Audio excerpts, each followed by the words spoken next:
Hello, welcome back, welcome along. If you are new to the channel, please don't forget to hit that subscribe and give us a thumbs up if you like the video, and hit the notifications bell and you'll get told about whenever I'm doing stuff and all that good stuff. It all helps. Right, so here we are now with part 48 of the build of this beautiful 1/6 scale Mustang GT500. Yes, I said 1/6 scale, not 16th, 1/6. It's huge. Just to give you an idea how big it is, here is the interior, and there's my hand on the seats. It's huge. So it's got a lovely part next to my 1/6 scale Tamiya Harley Davidson Fat Boy. So here I've had a new delivery, fresh delivery just come today, and we've got 5 packs in here. I believe, yes, 84 through 88. Okay, so it's very interesting the way they do that. They don't put them in order. Very funny. Today we're going to have a look at pack 84 and maybe 85. I don't know. No, I think today we're just going to be doing 84 because we've got a lot in here. Look, we've got lots and lots of stuff. But as usual, what we'll do first of all is have a look at the magazine. So we get the magazine out. I haven't even looked at these yet. So we're going to put this box out of the way. Stuff everywhere. So I'm going to put this box out of the way. We're going to put those parts out of the way. I've got Dottie licking my knee, which is very ticklish. So we'll turn this overhead light off to get rid of the reflections. So here we go. Right. So there we are. So there's all your customer services from all over the world. If you do want to get one of these and you want to join in, there's a link in the description below this video. Please use that link on there, and that lets them know how many people are you know, the traffic that I'm sending them, and there's no financial benefit for me whatsoever whether nobody clicks on it or a million people click on it. It's not like I'm getting a cut or something, but DeAgostini kindly sponsored these videos with this model. So as usual, as I say, we've got pack 84, and we have the first part of this magazine is about the American police motorcycles, which were generally Harley Davidsons, but today there are a number of makes which will fill the role. So obviously the rest of probably the big Japanese built motorcycle companies have got in. And here you can see the enormous Electra Glide. That's the one we're all used to seeing in all our films, like Chips and everything. And here you can see here's the there's a BMW being used by the American police. I bet Harley are cursing that. And they got a new Joycey police officer astride the police model Harley Davidson of 1930. Wow. Honda's ST1300P used by a police department seen during a parade. So for a long time, the Kawasaki KZ Police was one of the most popular police motorcycles in America. Designed in Japan but manufactured in the Kawasaki factory in Lincoln, Nebraska, it is a fast, powerful motorcycle, very robust under extreme conditions, while also boasting low production costs. And there we go. It was a 998 and it had 88 horsepower. So there we go.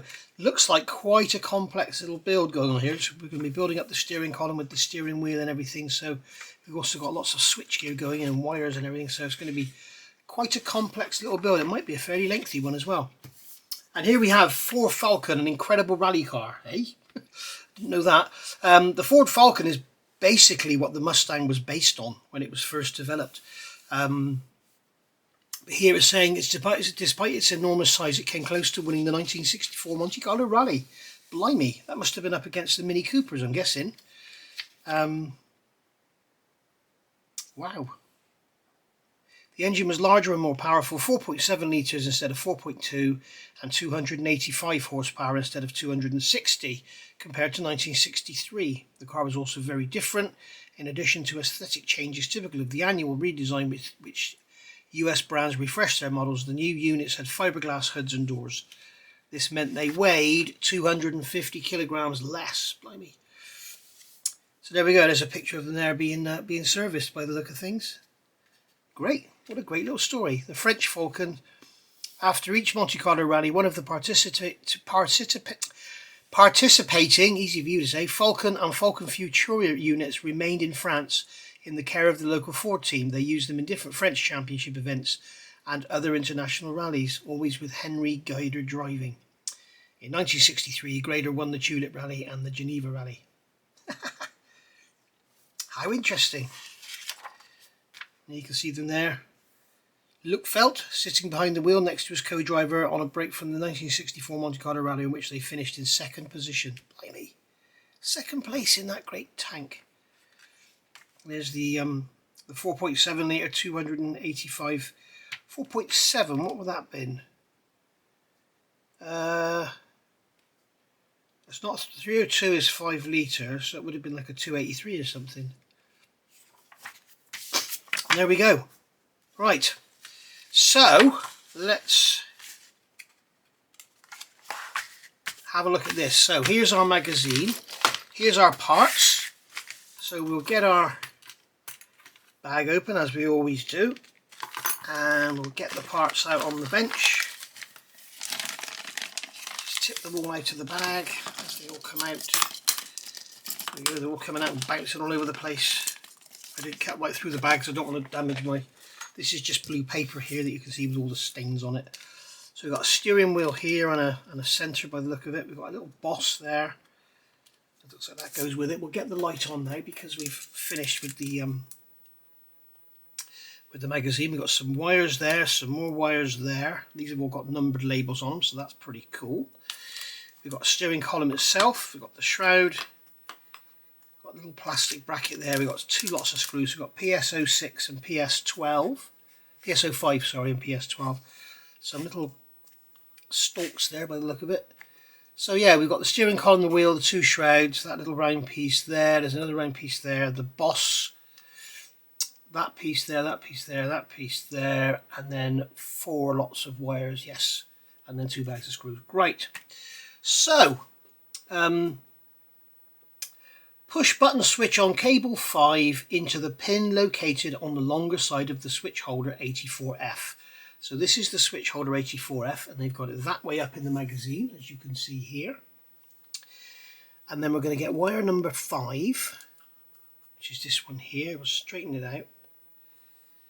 Okay, so what we're going to do is push button switch on cable 5 into the pin located on the longer side of the switch holder 84F as shown in the picture. Fit the pin between the 2 wires of the switch, then place button switch on cable 6 to the right of the previous one in the same position. Blimey.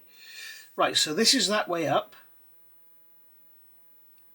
So, okay, that's going to go like that then. So that's going to just sit in there. It's not a very tight fit, but it's probably going to be held in when it goes inside the shroud. So there's number 5.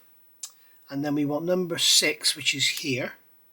And we're going to put that to the right of it. So that one's going in there like that. Okay.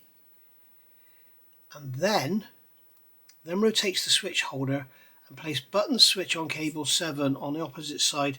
We're going to have to hold all this together here. Cable 7. Okay. 84K3 is cable 7. And that is going in there, I take it. Okay, and then they're showing us here in the magazine how it looks when it's all together, and we can see that that's exactly how it looks. Okay, so they're tight enough to keep themselves in place, but if you give them a little tug, they're just going to fall apart. So we'll put that down there gently. Now we're going to take this half of the steering column. Inside the lower steering column, place the turn signal lever 84G, that's this one, like over there, and the hazard warning light lever 84H on the left, so that's going to go on there, and this is going to work those switches. Look. Position the switch holder 84F on the lower steering column 84D so that the 2 levers placed in the step above and the switches are aligned. Okay, so we're going to need a screw, aren't we? It's a PS12 screw, so I'm going to get a screw out now and get the screwdriver armed and loaded. Okay, we need a little tiny screwdriver here. Where's my little Tamiya screwdriver? Here it is. Okay, so we'll get that screw sat on the end of there like that. Okay, so that's ready to go. So we'll get our column and we're going to take this switch gear all facing up. Which way is it going? It doesn't say which way it goes. It looks like it's this way. Okay, so that's going to go down like that. Okay, so those two holes, I thought they were screw holes. Those two holes there, let's use something else to point with. There's a hole there in this part, and there's a hole there that goes over the pin. Okay, and then we can take our screw, the PS12 screw, and pop it in there and screw this into place. I must say, guys, I am very impressed with the way this goes together. It's very well thought out. When it's built, it's very nice and strong. It's simple to build. So we can hear that one. That one's okay. And then we've got our indicators.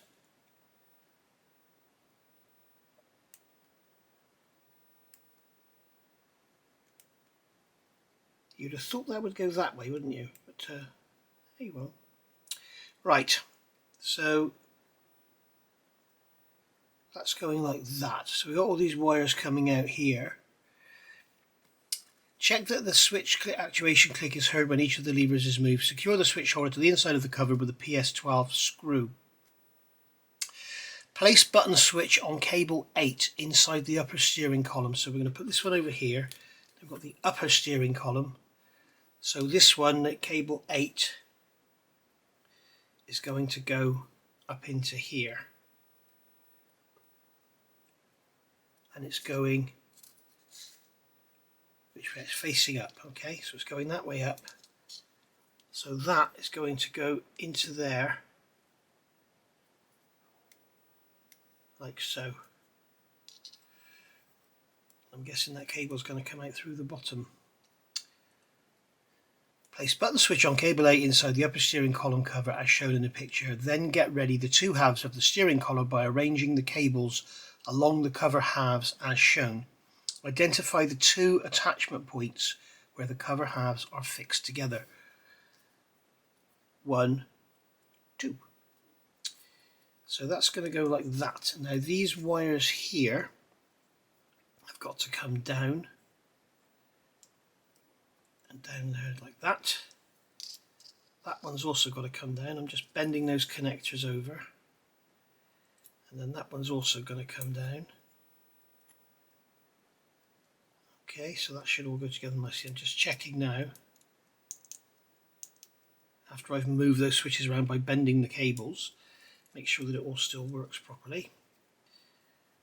Get that one untangled. I'll have that one out of there. I'll turn over the page, bring the two parts of the steering column cover together and secure them with two PS05 screws. So I'm going to grab my PS05 screws, put the bags in the bin, get the screwdriver armed and loaded. Okay, so we'll hold those cables there and make sure we don't get these trapped and go damaging them with a screwdriver or something. And that one's going to stay there on its own. So we can bring all this together now, just like so.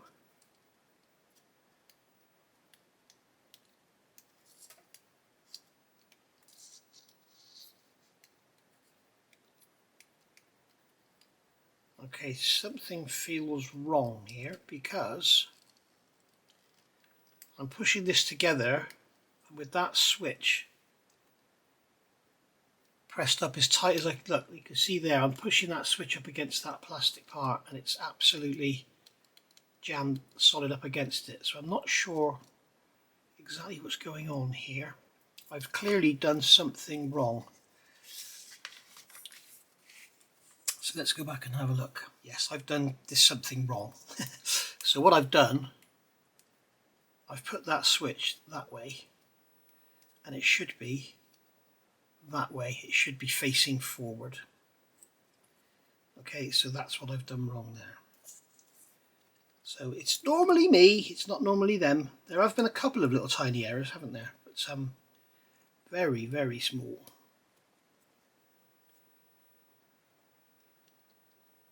So we've just got to basically squeeze it all together. It's going to bend all those wire connectors over, that's fine. There we go. It just clicks into place when it's there. Just check the wires aren't trapped, check they're all free to sort of move. Alright, and then we're going to, with two PSO5 screws, we're going to put it together. So I'm going to put one in the top end here first. I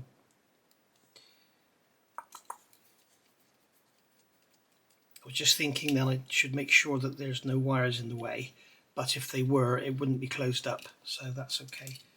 Then we can grab another PSO5 screw. I'm really enjoying this. This is there we go. There we are, that's that gone together. And I'm just going to grab this little screwdriver and just give that one a little tweak just to straighten it up. Okay, so I'm guessing that's going to be like a horn push or something there. Right.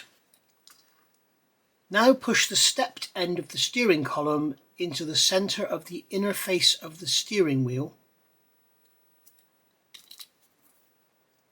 So we've got a hole in this end. Okay, and on this end we've got a step, so it's made a D shape. So that steering wheel's metal, so that is going to go into there, and that is a very, very tight fit. Wow, I think we're going to have to tap that in with a hammer. It's either that, I'll grab a sanding stick. I think it might have had a knock on the end or something. You can see it looks like it's got a raised lump on the end of it, which is making it bigger on the end.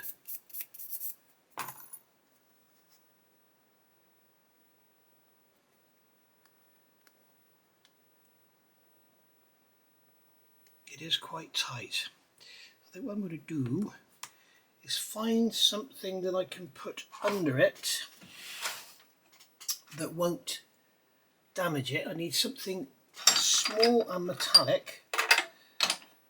That won't touch the rest of the steering wheel. And then I need my little hammer, which is here. Okay, so I'm going to press this into the steering wheel. I'm going to put that on there like that. I'm off camera, sorry guys. And I'm just going to tap that.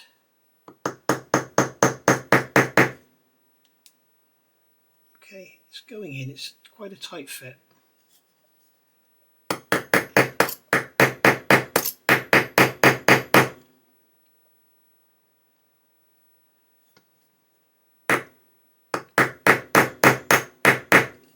Go.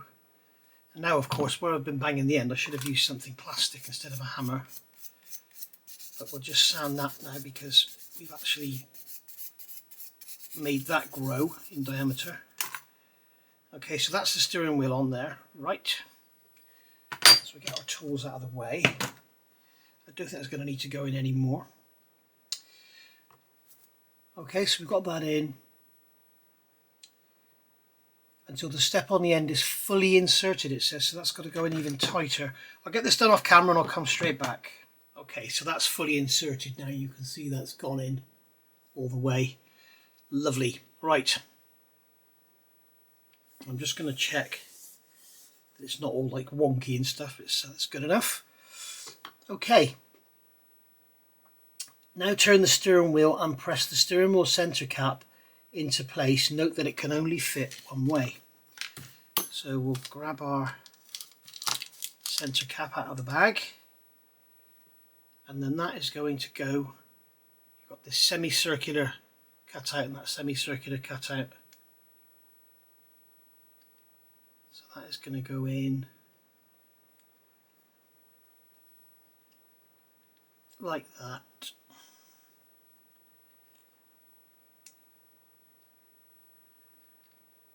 I'm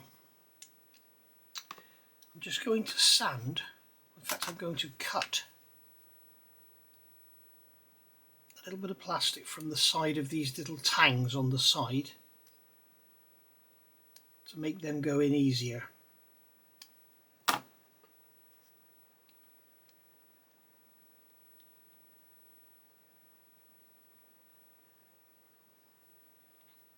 It's not an easy thing to fit. There we go. So that's gone in. It doesn't appear to move. So maybe this is something to do with the steering switch then, not the horn. So past the steering column connector 84J along the steering column 84B until it reaches the steering wheel, then put the steering column onto the inside of the cover until the cover is fully inserted into the base of the steering wheel. So we're going to put this piece here, 84J. These instructions could be a little clearer, I must be honest. It doesn't say which way it goes. Then put the steering column into the inside of the cover until the cover is fully inserted into the base of the steering wheel. It doesn't say which way this goes. Let me get my magnifier check and I'll come back. Okay, it looks like this is going to slide down. It's going to go, when you look at this piece, it's going to go, the column's going to go up through there. And then that's going to slide down onto there. And then that's going to go over, just like that. That's what it looks like to me. Okay. And then we're going to put the column, put this down and through the column. This has got to share that space with those wires, which is absolutely fine. And then we're going to put that all the way. Okay, so that is acting like a stop.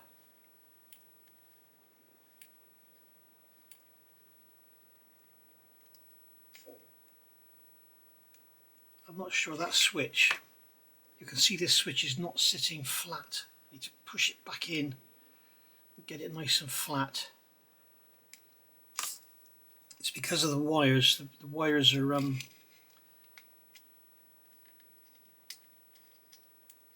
there we go. So that's the job the switch is doing. It's going to tell the whatever the circuit board, it's going to tell it where the steering wheel is. There we go, that's gone. Make sure that switch is nice and square, perpendicular to the steering column. There we go.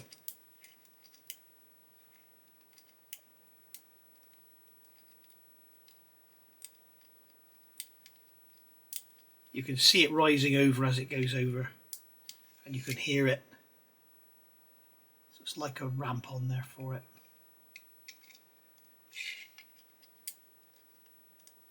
Okay, so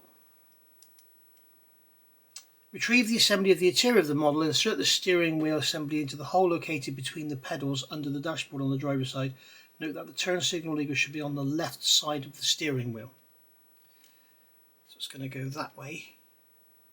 Okay. And we're going to take our... I'm just wondering when we're going to use this piece here. Ah, okay, it's there. Right, so we're going to take our interior, our absolutely massive interior. We get our knives and tools and everything out of the way.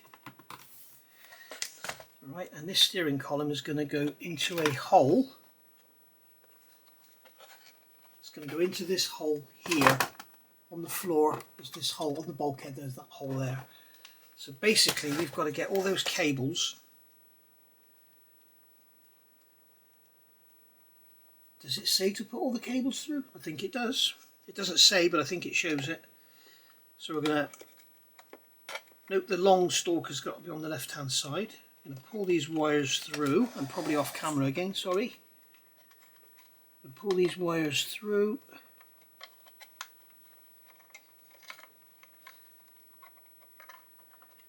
There we go, that's going to go like that.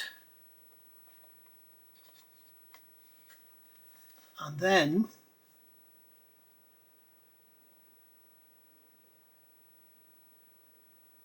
past the steering column connector 80, I've already done that. Retrieve the assembly of the interior of the model. Note the turn signal lever should be on the left hand side.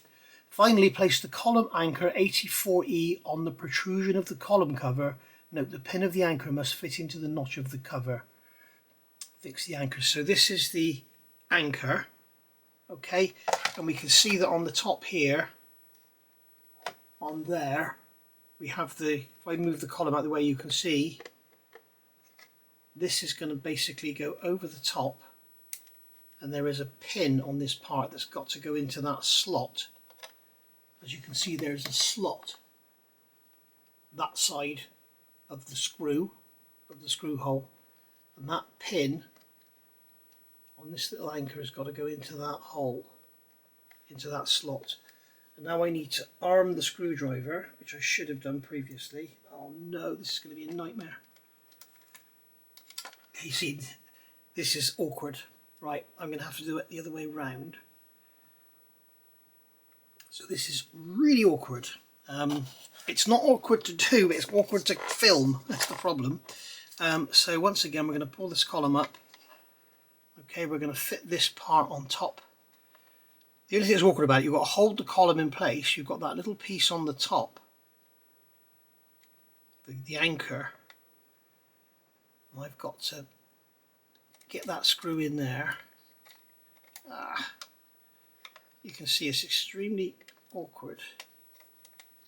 I'm not sure this screw's going to be long enough, is it? There we go. Now I need to make sure that pin has actually gone in. Yes, it has. There's a miracle.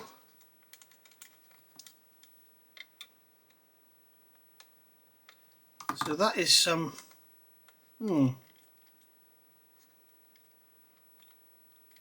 That's not that strong. You have to be careful about banging that because that's going to pull out easily. But all you can do is with your spare screws that you've got, there's some longer screws in there you can use. But I'll leave that one in for now, and if it does come out, I'll just put a longer screw in. But there we go. So that's it. Our steering column is in. Steering works. It's all cool. Lovely. Brilliant. Right.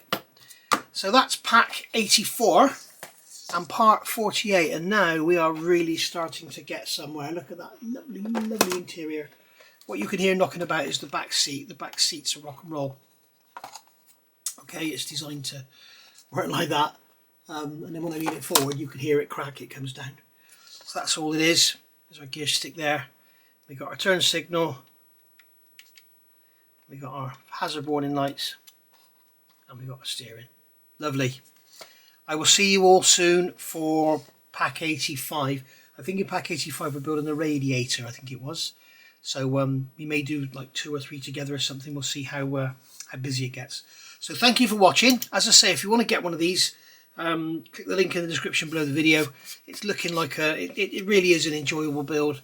The only 2 things I pick up on so far was that fact that they fit the fuel filler very early on in the build. I would do that much later on if I were you, because it's easy to break off. And also this steering column I think is going to be a bit of an issue. Although when it goes into the bottom end, it's going to be supported there as well. So that should be absolutely fine. It's only during the build. So, you know, if you're not putting this away somewhere safe where no one's going to pick it up and knock it or anything, perhaps leave the steering column out until another day. Okay? But if you are able to just put it away so that no one's going to knock it, then it'll be absolutely fine. Just a quickie, guys, something I've noticed.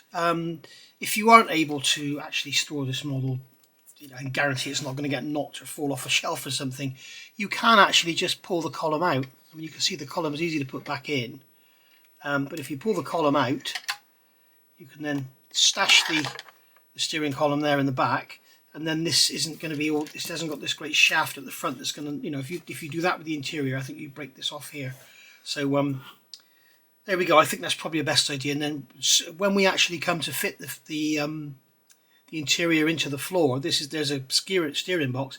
It's probably going to be easier to screw this down and then fit this column down in like that, rather than try and get it to go in simultaneously with the floor and everything.